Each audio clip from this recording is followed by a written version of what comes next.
అమ్మా ప్రభుత్వం మరి సన్న బియ్యం ఇస్తుంది, ఎట్లా అనిపిస్తుంది, ఏముంది చెప్పండి. మంచిగానే ఉంది, అన్నానికి సూపర్ గా ఉంది.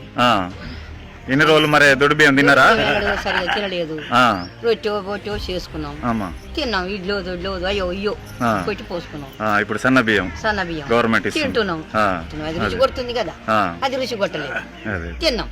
సార్ మీరు చెప్పండి సార్, ఎట్లా ఉంది పథకం విషయం? ఈ రోజు గవర్నమెంట్ వారికి ధన్యవాదాలు తెలుపుకుంటున్నాను. సన్న బియ్యం పథకం పెట్టడం వల్ల చాలా ఉపయోగం ఉంది. ఇంతకుముందు దొడ్డు బియ్యం ఇచ్చేటప్పుడు ఎవరు తినలేదు, అమ్ముకునేది సరే 5 రూపాయలు 6 రూపాయలు అమ్ముకునేది.